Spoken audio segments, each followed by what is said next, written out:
Do you want to know what successful people consistently do? Let's revisit a classic today, the 7 habits of highly effective people. Hello, I am Juan Navarro, this is the Advanced Quality Programs, and I invite you to explore the quality philosophies and concepts to apply them to our everyday life.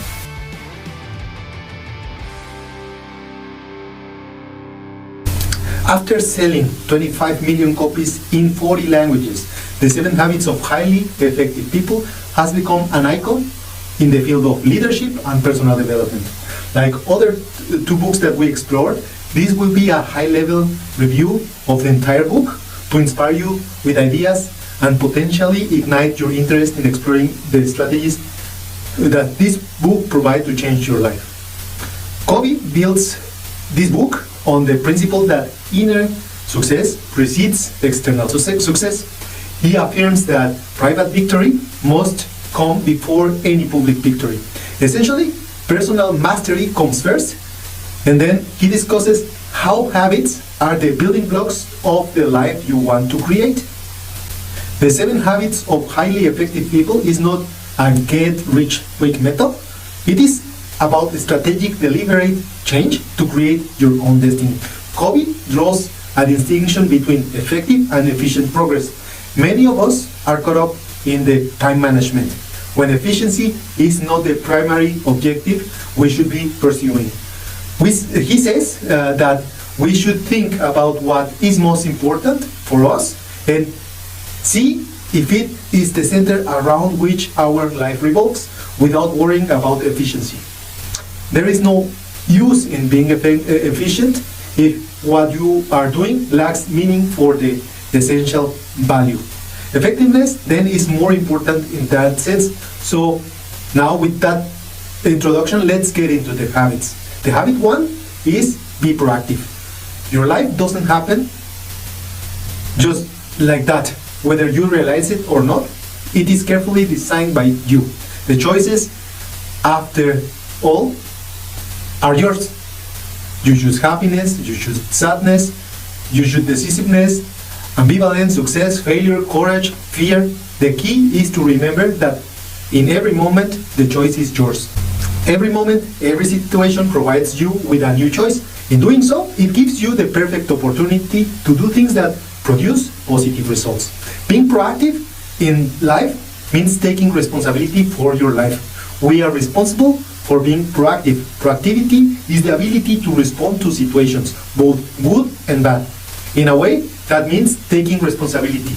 We choose the direction and the course we will follow, and the decisions we make affect how we respond to any situation. Proactive people take responsibility for their lives and actions. So what about proactive and reactive? What's the difference? Proactive people choose their behavior. Reactive people let others choose their behavior. Proactive people take control of their own emotions. Reactive people believe others control their emotions by giving them power. Proactive people direct their intentions. Proactive people direct their actions towards what they want. Reactive people let other people direct them and tell them what to do. So reactive people are affected by their environment, giving up the responsibility for the outcomes they have in life. They don't take responsibility, shift blame, and have fluctuations in their attitude and emotions. Covey suggests that one of the best ways to become proactive is to control and watch the quality of our language. Our language creates the quality of the life we pursue. So we need to learn how to use phrases like I can, I will, I prefer, instead of using I can't, I have to, or if only. Habit 2 is begin with the end in mind. Begin with the end in mind is based on the principle that all things are created twice. There is a mental or first creation and the physical or second creation of all things. We can see this principle much as the carpenter rule. Measure twice and cut once. It is to figure out what we want in life before we end up with something we may not want. The best way to do this is by developing a personal statement. Goals and milestones will follow that statement, guiding us in our journey. This will allow us to make the daily decisions that align with our purpose, passion, and the destination we are seeking. Habit 3 is to put first things first. Covey says that habit 1 says you are in charge. You are the creator. Being proactive is about choice. Habit 2 is the first of the mental creations. Beginning with the end in mind is about your vision. Now, habit 3 is the second creation, the physical creation. This habit is where habits 1 and 2 come together. This habit is all about setting priorities and executing them daily on those priorities that we take closer approaches or closer actions to attaining our goals. In that sense, priorities fall into 4 quadrants that Covey describes: important and urgent, important and not urgent, urgent but not important, and not too urgent or important. The goal is to spend much more of our time in quadrants 1 and 2, where we are focusing on the important things.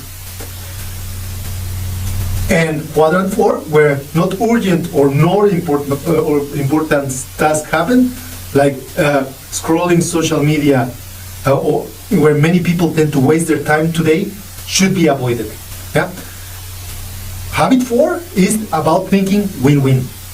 Most people tend to think on dichotomies, strong or weak, hardball or softball, win or lose. But this kind of thinking is fundamentally flawed. It's based on the power and position rather than the principle. Win-win is based on the paradigm that there is plenty for everyone. That one person's success is not achieved at the expense or exclusion of others. Ultimately, this habit is all about learning to think in abundance. There is always a win-win solution in business, relationships, in life, if we are open to accept it. Then habit 5 is to seek first to understand, then to be understood. This habit speaks for itself, but it really emphasizes the importance of developing empathy and a genuine interest in what others are communicating. When we put priority on understanding, we become far more effective as communicators and as leaders. Habit 6 is synergize. Synergy is created when people and teams work together cooperatively. This habit evolves naturally when all other habits are in place, creating a result of greater than the sum of all the parts. This is where 1 and 1 becomes 3. This is generally happening when you as a leader foster openness to new ideas, to new solutions. When the input from others within your circle of influence is valuable. The key is to be open to ideas, to diversity, and to differences of opinion, both mental and emotional. Finally, the habit 7 is sharpen the saw. And this one, at the beginning, was for me like, okay, Covey just needed to put some more pages. But now, sharpening the saw, I understood that is about regular renewing and recharging of the 4 key dimensions of our life: physical, spiritual, mental, and social. Without recovery and personal development, our ultimate potential cannot be realized. And that's why now I changed my mind, and this is one for me of the most important ones. Physical development in a sense of well-being and health. Spiritual development in a sense of peace through meditation, inner reflection, and other practices. Mental means expanding our mind, learning new skills and mastering the current ones. And social, nurturing relationships and connections with others. So together with the developing the vision, sharpening the saw, in my opinion, is crucial for continuous growth and improvement. Now, this book definitely deserves your time. Covey does a great job making the case for developing habits that will allow you to create a lasting change in your life. And you may ask, what about the quality philosophies that you talk about that are to be found in this book? Well, sincerely, all of it. Modern-day personal and professional development depends on an understanding of all these 7 habits. Lasting change and optimization only come from developing these 7 habits, which builds you personally in a character from the inside out, develop you personally, professionally, and globally. The 7 habits of highly effective people might be the best summary of a whole semester of a personal MBA. Apply these principles to project management, to finances, to quality, and you will definitely get results.